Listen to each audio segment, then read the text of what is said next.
University کی contain زوردار تھپڑ کی آواز سے گونج اٹھی۔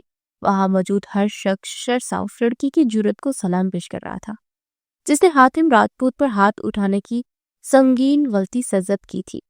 سیاہ آنکھوں میں غضب کی لالی اور وحشت زدہ تاثرات چہرے پر سجائے، وہ اپنے سامنے تیش کے سبب گہرے سانس بھرتی امامہ کی جانب دیکھ رہا تھا۔ میں تم جیسے انسان پر تھوکتی بھی نہیں، تم سے محبت کرنا تو ان میں دلچسپی لینا تو بہت دور کی بات ہے۔ تم جیسا مرد جسے عورت کے تقدس کا نہیں مرو، جس کی نظر میں عورت ایک استعمال کرنے کی شے ہے، اس مرد کو نظر پڑ کر دیکھنا بھی مجھے گوارا نہیں، گجا کے اس کے دل میں بسانے، اس کے آگے پیچھے گھومنے، اسے اپنا بنانے کے حربے آزمانا۔ میرا معیار اتنا نیچ نہیں ہے حاتم راجپوت، آئندہ کی بات میرے بارے میں فضول گویا کرنے سے پرہیز کرنا۔ تم سے محبت کرنے سے بہتر میرے نزدیک خود کی جان لینا ہے۔ انگیش شہادت کی انگلی اٹھائے، وہ لرزتے وجود میں پوری شدت سے گر آئی۔ اس کے غراہٹ خاموش کنٹین کے در و دیوار سے ٹکراتی واپس لوٹی۔ اس کے لفظ در لفظ مقابل کے خون میں انگارے بن کر اترے تھے۔ اس وقت خاموش آتش فشاں تھا جو کسی بھی وقت پھٹنے کو تیار تھا، لیکن وہ مقابل کو رتی برم فرق نہیں پڑ رہا تھا۔ کوئی اور وقت ہوتا تو وہ کانپ اٹھتی، مقابل کی دہشت تھے، لیکن اس وقت اسے اپنی بقا کرنی تھی، اپنی ذات پر اٹھے ان تمام سوالات کے جواب دینے تھے جنہوں نے اس کی ذات کا تماشا بنایا تھا۔ اور تم دوست کے بیس میں سانپ ہو۔ کہتے ہیں جب دوست منافقت پہ اتر جائے تو اس سے بڑا دشمن کوئی نہیں، اور آج یہ تم نے ثابت کر دکھا ہے۔ ایک بار فریحہ بس ایک بار یہی سوچ لیتی کہ امائمہ نور تم پر اندھا اعتبار کرتی ہے۔ بہنوں سے بڑھ کر جانا تھا میں نے تمہیں، اپنا رازدار بنا، اپنے ہر دکھ درد سے تمہیں واقف تھی، لیکن تم نے یہ ثابت کر دیا کہ غیر غیر ہی ہوتا ہے۔ انسان کو جتنا بھی دودھ پلا لو وہ پھنا ضرور مارتا ہے۔ اپنی ذات اور کردار پر کیچڑ اچھالنے کے لیے میں تمہیں کبھی معاف نہیں کروں گی فریحہ، کبھی نہیں۔ پلٹتے ساکت کھڑی فریحہ سے گہرے دکھ اور اذیت بھرے لہجے میں کہتی، وہ لمبے دھک بھرتی کنٹین سے نکلتی چلی گئی۔ اس کی جاتے ہی چامگوئیاں کا طوفان اٹھا جو کنٹین میں چھائی خاموشی کو توڑ گیا تھا۔ فریحہ سب کی مذاق اڑاتی اور کچھ طنزیہ نگاہوں کا مرکز اپنی ذات کو دیکھ کر خفت میں مبتلا ہوئی۔ وہی حاتم راجپوت ایک قہر برساتی نگاہ سب پر ڈالتے سلگتا وجود دیکھ کنٹین سے واک آؤٹ کر گیا۔ اس کی تکلیف میں اس کے ساتھیوں نے بھی قدم بڑھائے۔ جس قدر وحشت اس کی نگاہوں میں تیر رہی تھی، سبھی علائمہ کو لے کر خوفزدہ ہوئے تھے۔ حاتم راجپوت پر اٹھانے کی غلطی کی سزا یقیناً اس نازک جان پر پہاڑی ثابت ہونے والی تھی۔ تپتی دھوپ میں دو بس تبدیل کرتے وہ گھر پہنچی۔ وجود پسینے سے شرابور تھا، نقاب کے پیچھے چھپا چہرہ دھوپ کی تمازت سے ہلکا سرخی مائل تھا۔ ابھی لاؤنج میں قدم رکھا ہی تھا کہ تائی کی میٹھی شہد میں ڈوبی آواز اس کی سماعتوں تک پہنچے، اسے چونکنے پر مجبور کر کے۔ ارے امائمہ بھی آ گئی، آؤ امائمہ ان سے ملو بیٹا، یہ خاص تم سے ملنا ہے۔ تائی کا شیریں لہجہ یہ بتانے کے لیے کافی تھا کہ آج پھر اسے اپنے آپ لوگوں کے آگے شو پیس کی طرح پیش کرتے ان کی پسند ناپسند کے بارے میں جاننا ہے۔ لب پیستے اس نے شکوہ کن نگاہوں سے اپنی ماں کی جانب دیکھا جو ایک کونے میں کھڑی بے بسی سے اس کی سمت ہی دیکھ رہی تھی۔ امائمہ کی شکوہ کن نگاہوں کا ارتکاز اپنے آپ کو دیکھتے وہ اپنی نظریں جھکا گئی تو آج بھی وہ خاموشی کی چادر اوڑے لب سیے اپنی بیٹی کی ذات کا تماشا دیکھنے والی تھی۔ من بھاری قدم اٹھاتے وہ تائی کے پہلو میں برجمان ہوئی، نظریں اٹھائے سامنے صوفے پر بیٹھے شخص کو دیکھا اور چھناک سے کچھ ٹوٹا، شاید دل، شاید عزت نفس، شاید پندار۔ سامنے موجود شخص اس کی باپ کی عمر سے بھی لگ بھگ 2-3 سال چھوٹا ہی ہوگا، جو لبوں کو آخری حد تک پھیلائے اس سے سر تا پیر ایکس رے کرتی نگاہوں سے دیکھ رہا تھا۔ نقاب کیوں اتارو، یہ تمہیں دیکھنے آئے ہیں؟ بھئی مجھے تو بہت پسند آیا رشتہ، تائی مسکراتے ہوئے کہتی، اسے مزاحمت کرنے کا موقع دیے بنا اس کے نقاب کو بے دردی سے کھینچ گئی۔ نقاب کا اترنا تھا کہ اس آدمی اور اس کے ساتھ آئی عورتوں کے تاثرات میں تیزی سے بدلا آیا۔ جن لوگوں پر کچھ دیر پہلے مسکراہٹ جگمگا رہی تھی، اب مسکراہٹ کا نام و نشان نہ تھا۔ وہ لب پیچھے اب ناگوار نگاہوں سے امائمہ کی جانب دیکھ رہے تھے، جو کہ ان کی نگاہوں میں ناگواری دیکھے متوقع لفظوں کو سوچتے اپنے ہاتھوں کی مٹھیاں بیچ کے، کیسی لگی آپ کو امائمہ؟ تائی نے چہکتے ہوئے پوچھا، حالانکہ اچھی طرح واقف تھی کہ مقابل بیٹھے وجود کیا رائے پیش کریں گے۔ ہمیں لگا تھا کہ بس رنگت کا معاملہ ہوگا نائلہ بہن، لڑکی سانولی ہونے کے ساتھ ساتھ ایک عیب کی بھی مالک ہے، اس کے گال پر تو نشان ہے، ہم سامنے رنگت کو تو قبول کر رہے تھے لیکن اس نشان کے ساتھ تو بالکل بھی نہیں۔ وہ عورت تمام لحاظ بلائے طاق رکھتے، سخت لفظوں کا چناؤ کرتے، امائمہ کی ذات کو دو کوڑی کا کر دے گی۔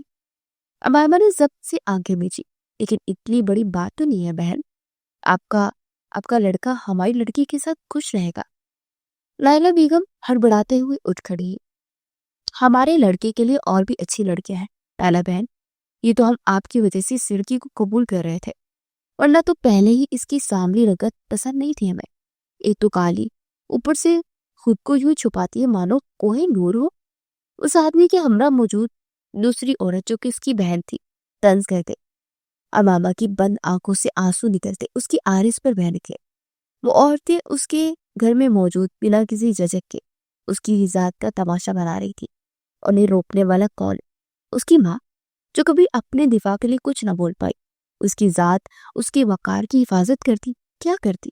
یا تائی، جن کا مقصد ہی یہی تھا کہ اسے بے عزت کیا جائے۔ ارے پر رکے تو، تائی انہیں جاتا دیکھ کر ان کے پیچھے لپکی، لیکن ان کی ہر بات کو نظر انداز کیے نکلتے چلے گئے۔ تائی لب پیچھے پلٹی اور قہر بار نگاہوں سے سوفر پر بیٹھی امائمہ کو دکھا، مانو تمہاری غلطی اس کی ہو۔ کتنی بار کہا ہے کچھ لگا لیا کرو اپنی اس منحوس چہرے پر، تمام عمر تو تمہیں گھر پر بٹھا نہیں رکھیں گے نا ہم۔ یہ 5واں رشتہ تھا جو تمہیں ٹھکرا کر چلا گیا۔ تائی تیکھے لہجے میں گویا ہو، اللہ کا کرم ہوا تائی، شکرانے کی نفل ادا کروں گی۔ اس نے ایک جہنم سے نکلتے دوسرے میں جہنم سے جانے سے بچا لیا۔ صوفے سے اٹھتے وہ بے تاثر لہجے میں گویا ہوئی، عارض پر ٹھہرے آنسو ہاتھ کی پشت سے بے دردی سے صاف کیے۔ تائی نے بنوے ریز کے اس کی جانب دیکھا، زبان کو لگام دو، اتنا غرور کس بات کا ہے بی بی؟ شکل و صورت تو اس قابل ہے نہیں، اس طرح رہے تمہارے انداز و اتوار تو کوئی قبول نہیں کرے گا، کوئی تمہیں اپنے گھر کی بہو نہیں بنائے گا۔ کمر پر ہاتھ رکھے تائی اب باز برس پر اتر آئی تھی، غبار جو بڑھ گیا تھا، دل میں اتنی محنت سے اور ایک رشتہ ڈھونڈا تھا لیکن وہ بھی اسے ٹھکرا کر چلا گیا تھا۔ اب کس طرح سے جان چکا تھی وہ ان ماں بیٹی سے جو بھاری بھرکم بوجھ کی مانند ان کے کندھوں پر لدی ہوئی تھی۔ آپ اپنا لیں، آپ بنا لیں اپنے گھر کی بہو، اپنے بیٹے کی بیوی۔ سپاٹ نگاہوں سے ان کی جانب دیکھتے اس نے تیر پھینکا جو کہ نشانے پر لگا تھا۔ توقع کے عین مطابق تائی بلبلا اٹھی تھی۔ کیا کہا؟ کل موہی، تجھے بناؤ بہو اپنی؟ تجھے کہا میرا شہزادہ بیٹا اور کہا تو اس کے پیر کی جوتی کے تو برابر نہیں ہے۔ اچھا خاصا رشتہ تھا، اگر تھوڑا تام جام کر لیتی تو کر لیتے قبول۔ تائی بچھڑے ہوئے اس کی جانب آتے اس کے بازو کا جگڑے جھنجھوڑتے ہو بول، چھوڑے مجھے، اتنا ہی اچھا رشتہ تھا تو اپنی بیٹی کو بیاہ دیتی ماں۔ کیوں آپ کو ایسی رشتے ملتے ہیں جو میری عمر سے دوگنا بڑے ہوتے ہیں؟ کیا آپ اپنی بیٹی کے لیے ایسے رشتے پسند کریں گی؟ نہیں نا، پھر یہ بھید بھاؤ کیوں؟ صرف اس لیے کہ میرے سر پر میرا باپ نہیں اور میری ماں آپ لوگوں کے احسانات تلے دبی آپ کے ہر ظلم کو برداشت کرتی چلتی آئی ہے۔ وہ اپنے بازو ان کے ہاتھ سے آزاد کرواتے چیخی تھی۔ تائی نے پھٹی پھٹی نگاہوں سے اس کی جانب دیکھا اور اگلی پل لاؤنج میں زوردار تھپڑ کی آواز گونجی۔ میرے ٹکڑوں پر پلتے مجھ سے ہی زبان چلائے گی، بد زبان، خبردار جو میرے بچے سے خود کو ملایا ادھیر کر رکھ دوں گی میں تجھے۔ تائی بگڑے تنفس کے درمیان چیخی۔ امائمہ نے سنسناتے عارض پر ہاتھ رکھے بیگی نگاہوں سے ایک طرف کھڑی آسمہ بیگم کی جانب دیکھا جو کہ نم نگاہوں سے اس کی جانب دیکھ رہی تھی لیکن ہمیشہ کی طرح خاموش۔ امی، آپ کی خاموشی کسی دن آپ سے آپ کی بیٹی بھی چھین لے گی، دھیمی آواز میں کہتے ہوئے ایک نفرت بھری نگاہ تائی پر ڈالتے اس چھوٹے سے کمرے کی جانب پڑ گئے جسے سب سٹور روم کہتے تھے، لیکن وہی ان دو ماں بیٹی کی چائے پناہ تھی جہاں وہ دین بھر کے ظلم اور ستم سہنے کے بعد چند میں سکون کا سانس بھرتی تھی۔ پیلے لیمپ کی مدھم روشنی اس چھوٹے سے کمرے میں چھائے اندھیرے کو تو دور کر کے تھی لیکن اس لڑکی کی ذات کے اندر پھیلا اندھیرا مٹائے نہیں مٹ رہا تھا۔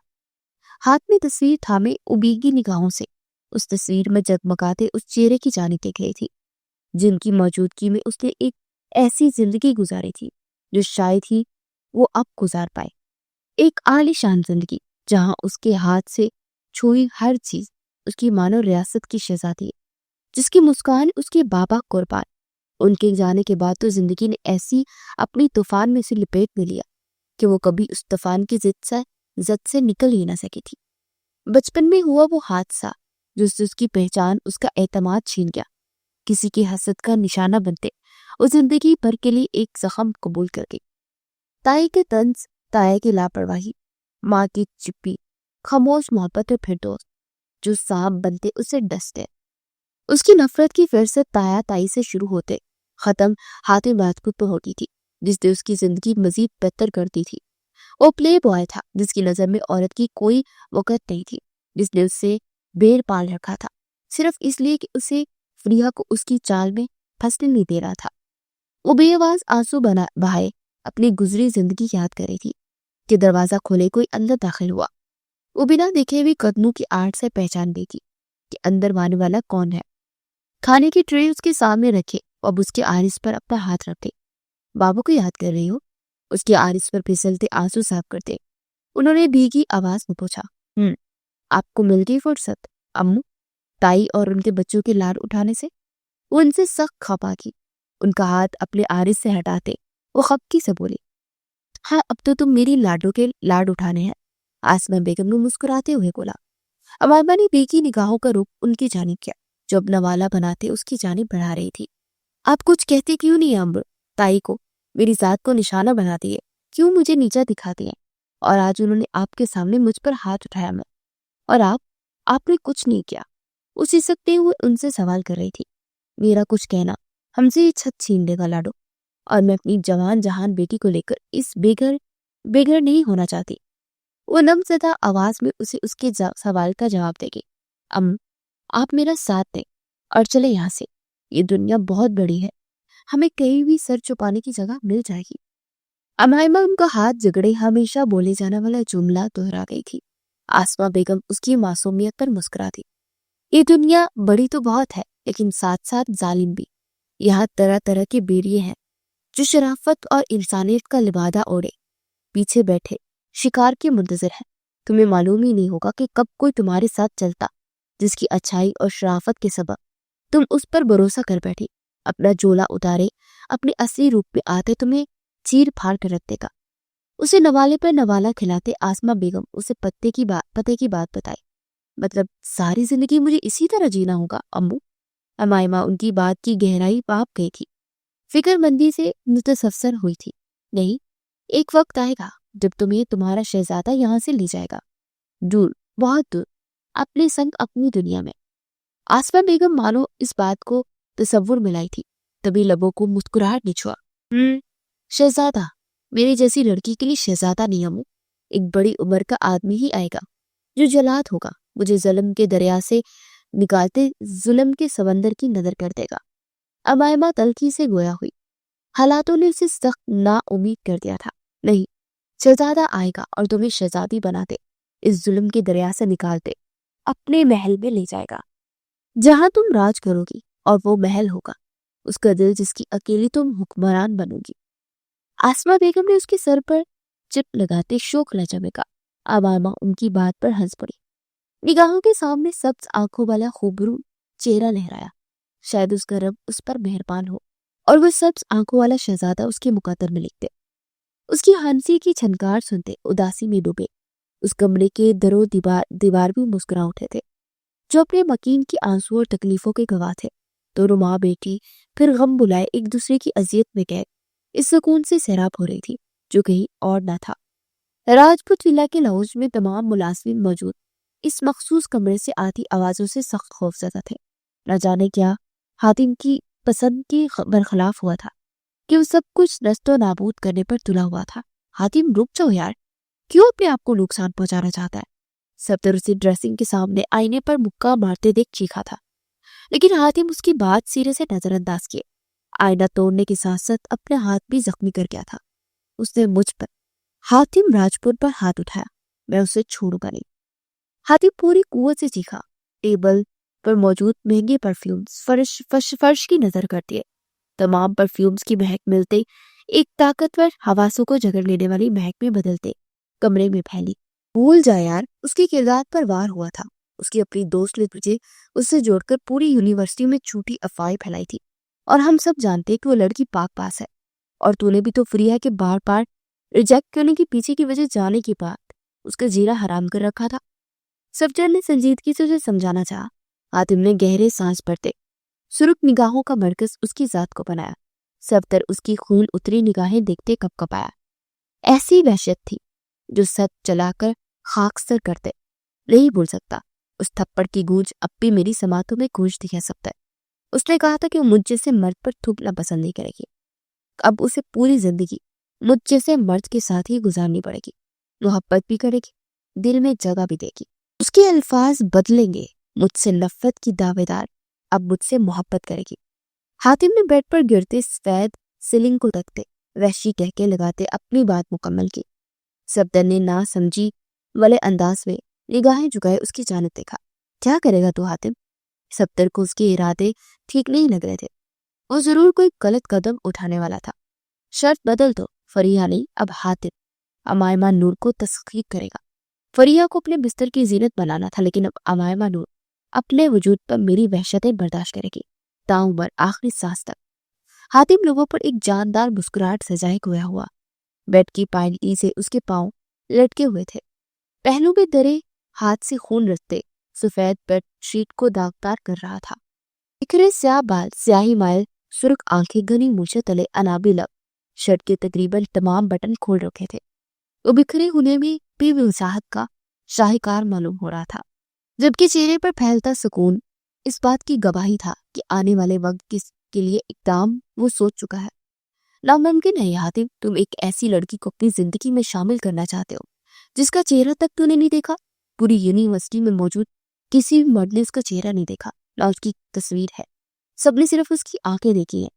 صفدر کو اس کی بات چرچر کر کے سرگا شدائی ایک عام سی لڑکی کو اپنی زندگی میں شامل کرنا چلا تھا، جس کی محض شربتی نگاہیں ہی بے پردہ نظر آتی تھی۔ صفدر کی بات سنتے اس کی آنکھوں کے سامنے خمدار پلکیں چھپی، وہ شربتی نگاہیں لہرائی جس نے بلا کی نفرت ناگواری اس نے دیکھی تھی اپنے لیے۔ ان آنکھوں کی گہرائی ماپتے نہیں ماپی تھی جا سکتی تھی۔ ان آنکھوں میں ڈوبتے انسان کو کنارہ کسی صورت نہیں ملنے والا تھا، لیکن انہی نگاہوں میں ناگواری اور نفرت خود کی ذات کے لیے دیکھنا حاتم راجپوت کی انا کو زندہ کر گیا تھا۔ جب وہ میری ہو جائے گی تو دیکھ لوں گا، پہلے فرصت سے دیکھوں گا۔ بیڈ سے اٹھتے دلکشی سے کہتے وہ واش روم کی جانے پڑا۔ اور تجھے لگتا ہے یہ سب آسان ہے حاتم؟ وہ کبھی تیری نہیں ہوگی۔ صفدر نفی میں سر ہلاتے تعصب سے بولا تھا۔ حاتم راجپوت کے بڑھتے قدم تھمے، پرسکون تاثرات میں سرد مہری شامل ہوئی۔ اگر وہ میری نہیں ہوئی تو اس روئے زمین پر کسی کی بھی نہیں ہونے دوں گا۔ میں اسے حاصل کر کے دکھاؤں گا، اسے تسخیر کر کے دکھاؤں گا۔ وہ میرے عشق کی آگ میں جلے گی، تڑپے گی۔ حاتم شدت جنون سے کہتا صفدر کی حیرت میں بتدریج اضافہ کر رہا تھا۔ جس آگ سے تو کھیل رہا ہے اس آگ میں خود ہی جلستے راکھ ہو سکتا ہے۔ صفدر نے اسے وارن کرنا چاہا۔ اپنی لگائی کی آگ میں کون چلتا ہے؟ وہ ہنستے ہوئے کہتا واش روم میں جا بند ہوا۔ عشق کی آگ کی لپیٹ میں وہی شخص سب سے پہلے آتا ہے جو اس آگ کو جلاتا ہے۔ صفدر واش روم کے بند دروازے کو دیکھتے بڑبڑایا، ایک نظر کمرے کی بگڑی حالت پر ڈالی۔ نفی میں سر ہلاتے وہ کمرے سے نکلتا چلا گیا۔ جانتا تھا اب حاتم راجپوت پرسکون ہے، اب وہ خود اپنی ذات کے لیے نقصان کا باعث نہیں بنے گا، اس لیے بے فکر سا اس کو اس کے حال پر چھوڑ گیا تھا۔ حاتم راجپوت اطہر راجپوت کی ایک اکلوتی اولاد تھا جن کا بزنس پاکستان کے علاوہ بھی کئی ملکوں میں پھیلا ہوا تھا۔ دولت اور ماں باپ کی کھلی چھوٹ کے سبب حاتم راجپوت ایک بگڑا ہوا امیر زادہ بن گیا تھا جس کی نظر میں ہر چیز پیسے سے خریدی جا سکتی تھی۔ غلط سنگت کا اثر تھا کہ اسے ہر غلط چیز بھی صحیح لگنے لگتی تھی۔ گرل فرینڈز بدلنا اس کا بہترین مشغلہ تھا۔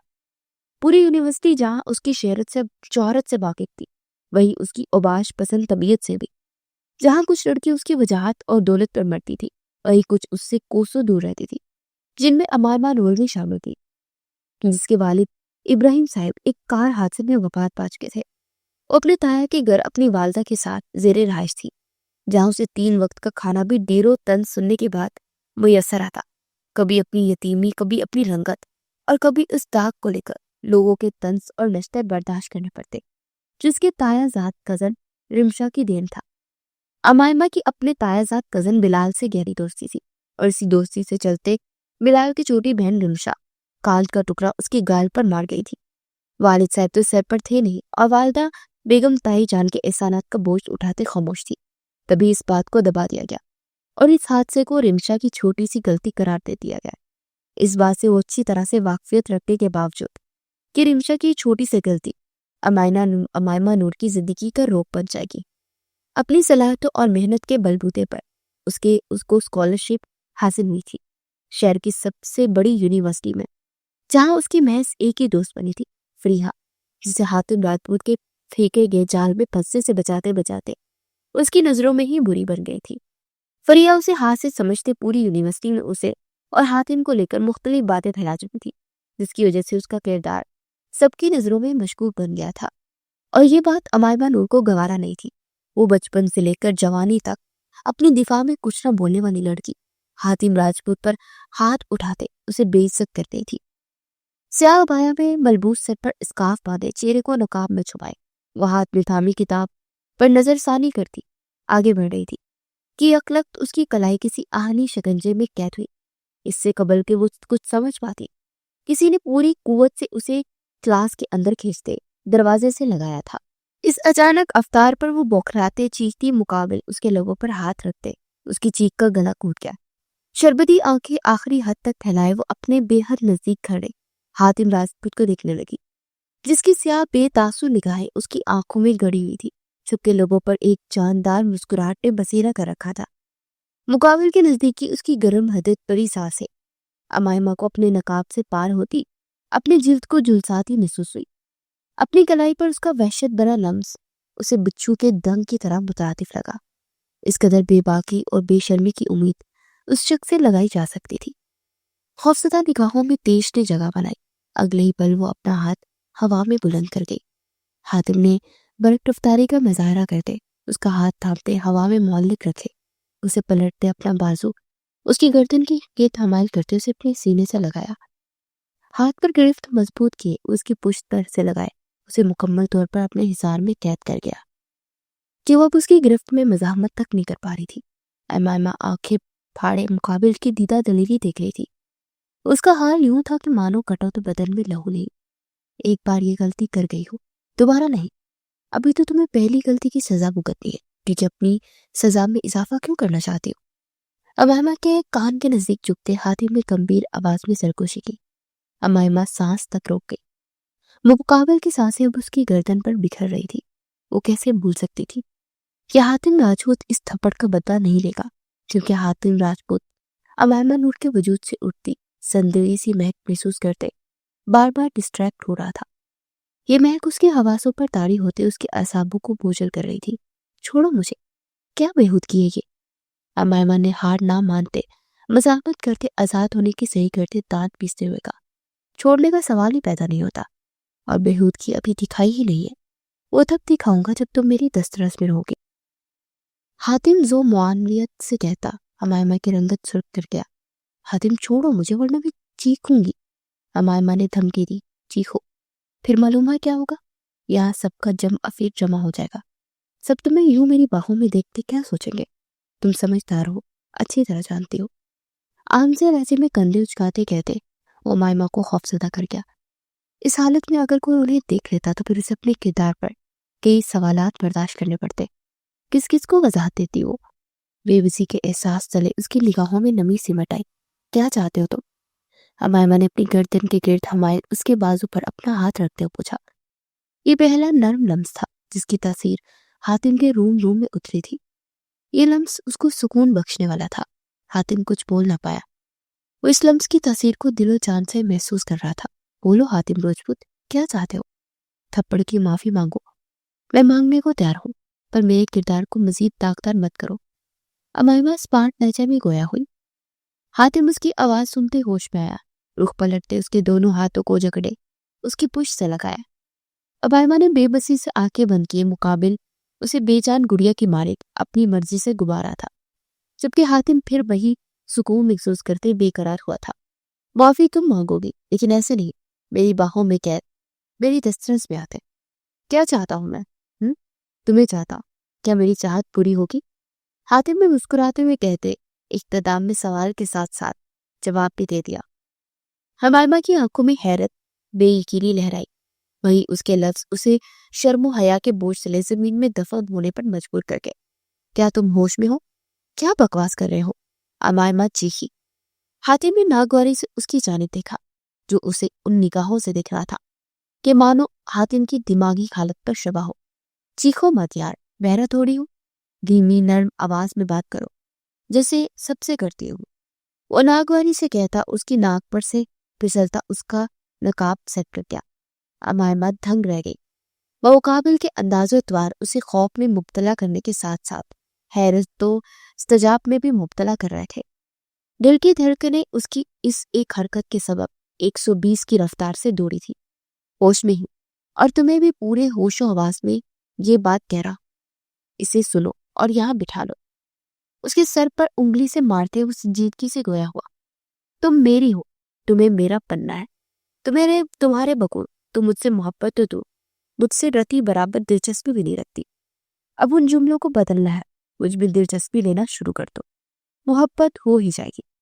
تم نے کہا تھا نا کہ تم اپنے دل میں مجھے جگہ نہیں دو گے، تو دل کے تمام دروازے کھول کر رکھو، میں اپنے بوریا بستر سامان لیتے وہاں شفٹ ہونا چاہتا ہوں۔ تم نے کہا تھا کہ تم میرے جیسے مرد پر تھوکنا بھی پسند نہیں کرو گی، بلکہ کیونکہ تم مجھے چومو گی انتہائی محبت سے، پیار سے۔ وہ بے باک تھا اور اپنی بے باکی پر امائمہ کی حالت غیر کر رہا تھا۔ اس کے ہر لفظ کے ساتھ امائمہ کی حیرت بڑھتی چلی گئی۔ تم نشے میں ہو؟ امائمہ نے صدمائی کیفیت میں کہا، بلکہ سبکتے وہ سوال پوچھتے ازحد محسوس لگے کہ حاتم کے لبوں کے کنارے ہلکی سی مسکراہٹ میں ڈلے۔ ہاں، اور میں اس نشے میں تمام عمر گزارنا چاہتا ہوں۔ حاتم نے اس بات میں سر ہلاتے جواب دیا، تم مجھ سے بدلہ لے رہے ہو تھپڑ کا؟ امائمہ کے کہنے پر وہ سر پیچھے کو جھکائے ہنس دیا۔ اس کی ہنسی دلکش تھی، بے انتہا دلکش، جو اس کی وجاہت پہ اضافہ کر رہی تھی۔ ہاں، تمہیں کیسے پتا؟ حاتم نے ہنستے ہوئے پوچھا۔ تم مجھے تسخیر کرنا چاہتے ہو، مجھے میرے لفظوں کی سزا دینا چاہتے ہو، دنیا کو بتانا چاہتے ہو کہ جس لڑکی نے تم سے نفرت کا دعویٰ کیا وہ تمہاری ہے، تمہاری دسترس میں ہے۔ امائمہ نے سنجیدگی سے پوچھا۔ ہاں بالکل ایسا ہی ہے۔ حاتم نے معصومیت سے اس کی بات کی تصدیق کی۔ اور تمہیں لگتا ہے کہ یہ سب آسان ہے؟ میں امائمہ نور تمہارے اس جال میں پھنستے اپنا آپ تمہارے حوالے کروں گی۔ امائمہ کی آنکھوں میں اب مذاق اڑاتا ہوا تاثر لہرا تھا۔ ہاں بالکل، تم مجھے اپنا آپ سونپو گی، بلکہ اور مجھ سے محبت بھی کرو گے۔ حاتم نے پھر پرعزم لہجے میں کہا جسے وہ اپنے مستقبل کا سفر کر کے آیا ہو۔ امائمہ بے اختیار ہنس پڑی۔ ٹھہرنے کی باری اب حاتم کی تھی۔ یہ ہنسی کی چھنکار کئی سازوں کی شکست دے سکتی تھی۔ یہ سرور میں ڈوبی ہنسی جس کا ساتھ اس کی آنکھیں دے رہی تھی کس قدر دلکش ہوگی۔ حاتم کا دل سینے میں بلیوں کی مانند اچھلنے لگا۔ اس ہنسی کو دیکھتے ضد کرنے لگا، جبکہ وہ سر تا پیر مقابل کے خوف میں ڈوبی اپنے آپ کو بہادر ثابت کرنے کی کوشش کر رہی تھی، جس میں کامیاب بھی ٹھہری تھی۔ حاتم راجپوت اور اس کی خام خیالی خدایا، وہ اس قدر زوروں سے ہنسی کہ اس کی نگاہوں میں ٹھہری نمی اس کے عارض پر بہہ نکلی۔ خام خیالی تمہاری امائمہ نور، تمہاری زندگی میں شامل ہونے والا واحد مرد حاتم راجپوت ہے۔ تم میری ضد، میرا جنون لن چکی ہو۔ اور حاتم اپنی محبت تو چھوڑ سکتا ہے، اپنی ضد اور جنون نہیں۔ تمہیں میرا ہونا ہے اور یہ ہو کر ہی رہے گا۔ خود کو دماغی اور جسمانی طور پر تیار کرو۔ تمہاری تمام بدزبانی اور اس تھپڑ کا بدلہ تمہیں میری دسترس میں آتے چکانا ہے۔ حاتم ہوش میں آتے سر تیزے میں خراتے اسے آزاد کر گیا۔ امائمہ نے دور ہوتے گہرا سانس پڑا۔ سکون دا سانس، ایسا کبھی نہیں ہوگا۔ میں کہ عیاش اور باش آدمی کا کھلونا نہیں بنوں گی، کبھی نہیں۔ تم میرا غرور، میرا پندار توڑنا چاہتے ہو اور میں ایسا ہرگز نہیں ہونے دوں گی۔ میں مر جاؤں گی لیکن تمہیں اپنے اوپر حاکم نہیں بننے دوں گی۔ امائمہ چیختے ہوئے دروازہ کھولے، تمام تر قوت لگائے باہر سے بھاگی تھی۔ حاتم نے اس کے جاتے ہی اپنی پٹی بندھا ہاتھ دیوار پر دے مارا۔ خون پھر سے برسنا شروع ہوا اور ایک بار پھر اس کی انا مجروح کر گئی تھی۔ اس کی سانس سے بدتر اسے موت قبول تھی۔ اسے اپنی دسترس ملاتے اس کا یہی غرور اور پندار توڑنا چاہتا تھا جس کا وہ دم بھرتی تھی، اور اسے اپنی محبت میں ہارتا دیکھنا چاہتا تھا۔ میری دسترس میں قید ہونا ہی تمہارا مقدر ہے امائمہ نور، صرف اور صرف حاتم راجپوت کی ہو۔ شدت جنون سے کہتا وہ کلاس روم کے دروازہ کھولے باہر نکلتا چلا گیا۔ وہ برق رفتاری سے بھاگ رہی تھی۔ اگر کچھ دیر وہ جامعہ میں ٹھہرتی تو شاید کھوج کروا دیتی۔ اتنی دیدہ دلیری دکھا تو آئی تھی، لیکن دل سوکھے پتے کی مانند کانپ رہا تھا۔ رخ موڑے اس نے دیکھنا چاہا،